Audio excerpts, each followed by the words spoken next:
বাংলাদেশের রাজনৈতিক ইতিহাসে এক অনন্য নজির সোহরাওয়ার্দী উদ্যানে অনুষ্ঠিত হয়েছে জামাতে ইসলামীর প্রথম জনসমাবেশ। 1 মাসেরও বেশি সময় ধরে চলা প্রস্তুতি, কারি কারি টাকার ব্যয় আর ব্যাপক প্রচারণার মাধ্যমে সমাবেশটি পরিণত হয় ইতিহাসের ব্যয়বহুল রাজনৈতিক আয়োজনগুলোর একটিতে। 10 লাখ লোকের সমাগমের লক্ষ্যে সারা দেশ থেকে আনা হয় 10,000-এর বেশি বাস, কয়েকটি রিজার্ভ ট্রেন ও লঞ্চ। নেতাকর্মীরা এসেছেন নিজ খরচে, এমন দাবি করলেও প্রত্যেকের পেছনে গড়ে 1500 থেকে 2000 টাকা ব্যয় করেছে দলটি।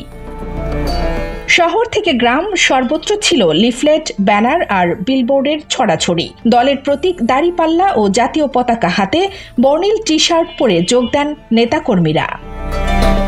সোহরাওয়ার্দী উদ্যানকে সাজানো হয় পুরোপুরি সমাবেশ উপযোগী করে। 3 শতাধিক চেয়ার, বিশাল মঞ্চ, জায়ান্ট স্ক্রিন আর উন্নত সম্প্রচার প্রযুক্তি। ড্রোনে ধারণকৃত ফুটেজ ফেসবুক লাইভে সরাসরি সম্প্রচার এবং আশপাশের এলাকা জুড়ে জায়ান্ট স্ক্রিন, সব মিলিয়ে প্রযুক্তির ছোঁয়াতেও ছিল খরচের ছাপ। দলের পক্ষ থেকে খরচের নির্দিষ্ট অঙ্ক প্রকাশ না করা হলেও সংশ্লিষ্টদের ভাষ্য, সমাবেশে খরচ হয়েছে 100 কোটি টাকারও বেশি। রাজনৈতিক বিশ্লেষকরা বলছেন, এই সমাবেশ শুধু জনসমাগম নয়, বরং দলের সাংগঠনিক শক্তি ও সাংকেতিক বার্তা পাঠানোর চেষ্টাও। তবে ব্যয়ের প্রশ্নে জনমনে রয়েছে নানা আলোচনা, নানা প্রশ্ন। এটি শুধু একদিনের সমাবেশ নয়, রাজনীতির অঙ্কে এক জোরালো বার্তা। কানিস ফাতেমা, নিপা, খবর সংযোগ।